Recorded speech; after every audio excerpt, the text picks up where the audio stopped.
Amma ba'du, jamaah salat isya dan insyaallah salat tarawih rahimakumullah.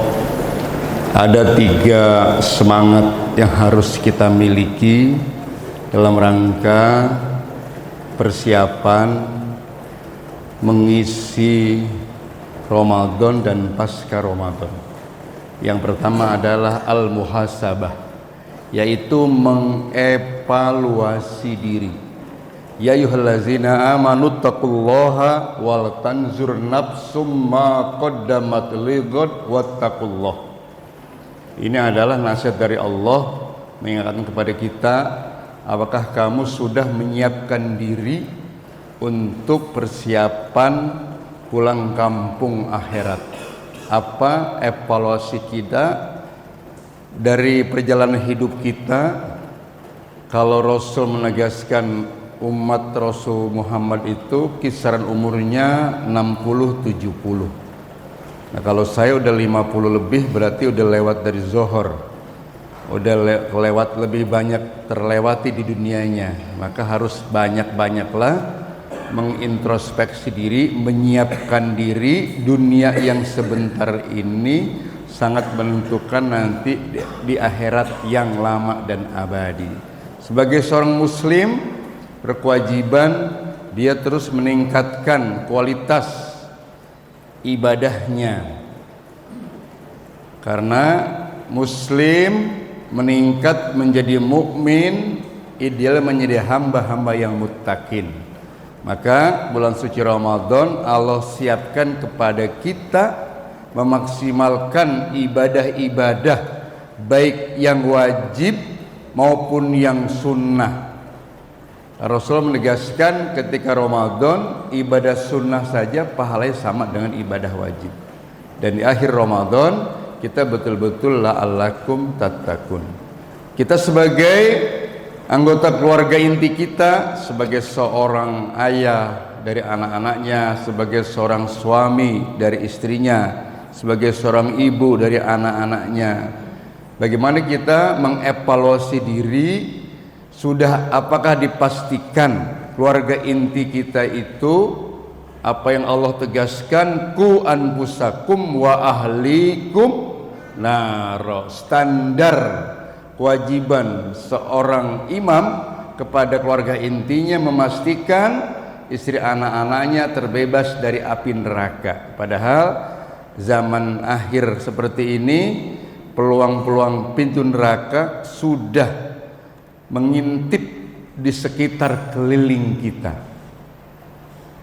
Maka tolong silahkan, kalau saya pribadi Ramadan tahun ini adalah introspeksi ke dalam bagaimana keluarga inti saya itu, istri, anak-anak saya, cucu saya, agar lebih solid, agar lebih ikatannya lebih kuat. Agar apa? Karena memang Ramadan ini adalah betul-betul momen untuk merekatkan kita sebagai hamba hablum minallah kepada Allah melalui ibadah-ibadahnya, juga merekatkan kita kepada keluarga inti kita. Artinya kalau ikatan keluarga itu bisa direkatkan dengan materi, karena itu unsur jasadiyah. Seorang suami bersungguh-sungguh menyiapkan materi, uang yang banyak, rumah yang bagus, mobil yang mewah, itu pasti keluarganya bahagia, istrinya senang. Tapi enggak cukup hanya itu, juga adalah ikatan-ikatan yang disebut dengan ikatan fikriyah, ikatan ilmu. Dididik anak-anak kita dengan bekal iman dan bekal ilmu. Dipastikan anak-anak kita dari TK sampai menuju balik sudah tuntas ilmu-ilmu fardu ain, sudah selesai menyadari sholat 5 waktunya wajib, lebih dekat kepada Al-Quran, paham adab-adab dalam berkomunikasi, bergaul dan sebagainya. Itu berkaitan dengan keluarga inti kita. Yang ketiga, di samping dengan ikatan jasad, ikatan ilmu, inilah momen Ramadan bagaimana merekatkan keluarga inti kita dengan ikatan-ikatan ruhiyah. Dalam bahasa Al-Quran, mitsaqun golizo, itu ikatan yang mahal. Maka para guru kita mengajarkan bagaimana keluarga itu lebih rekat, diikat secara batiniah melalui apa?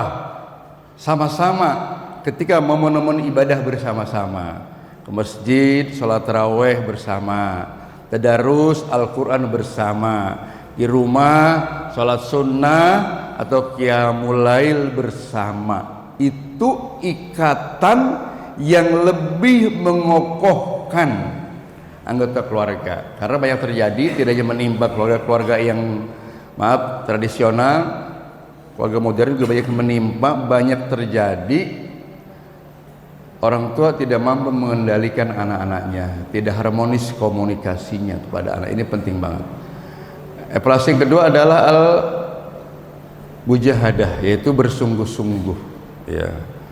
Bagaimana kita bersungguh-sungguh mengejar, ya, kualitas takwa, bersungguh-sungguh mengejar surga. Surga yang nanti kita dapat harus kita buktikan surga sekarang di dunia. Makanya banyak taman-taman surga. Ini rumah Allah, taman surga. Majelis ilmu, taman surga. Itu bagian dari bukti kita bersungguh-sungguh. Islam kita sempurnakan, kita bangun rumah takwa kita. Syahadat adalah pintunya, sholat adalah tiang-tiangnya, taraweh adalah ibadah, puasa Ramadan adalah temboknya, zakat, infak, sedekah adalah atapnya, isi yang lain kendaraan itu adalah ibadah umroh dan haji kita. Itu ketakwaan kita di dunia, nanti akan kita nikmati, itu di akhirat nanti Allah berikan surga. Maka bersungguh-sungguh. Yang terakhir adalah al-istiqomah. Jadi bagaimana Allah sendiri sudah membentengi kita keistiqomahan itu ketika sholat wajib 5 waktu 17 rakaat, baca surah Al-Fatihah, kita ucapkan ihdinas siratal mustaqim. Ya Allah, perjalanan yang istiqomah. Jadi di antara tanda-tanda indikator seseorang itu ibadahnya diterima oleh Allah, dia mampu mempertahankan keistiqomahannya semua amal-amal ketika Ramadan yang ia lakukan. Ini buat saya sendiri berat banget, ya. Bagaimana kita ketika Ramadan nikmat datang ke masjid, ketika Ramadan kita nikmat bangun sahur qiyamul lail, ketika Ramadan kita nikmat berapa kali khatam Al-Quran, ketika Ramadan kita nikmat berinfak sedekah, ketika Ramadan kita mampu menahan amarah, hawa nafsu, saling memaafkan. Berbagai macam kenikmatan-kenikmatan itu semoga mampu kita pertahankan 11 bulan yang akan datang. Demikian 3 spirit yang harus kita pertahankan: al-muhasabah, terus mengevaluasi diri, al-mujahadah, bersungguh-sungguh baik berkaitan dengan hablum minallah, beribadah kepada Allah, maupun hablum minan nas, kita bermanfaat sesama, al-istiqomah, ajak kita pertahankan. Semoga ini ibadah yang kita lakukan dengan bekal iman, dengan bekal ilmu, dibuktikan dengan amal kita, mampu kita tingkatkan dari level kewajiban meningkat menjadi sebuah kebutuhan yang terindah. Ibadah itu kita lakukan karena sebuah kenikmatan. Aqulu qouli hadza wa astaghfiru. Wassalamualaikum warahmatullahi wabarakatuh. Astaghfiruka wa atubu ilaik.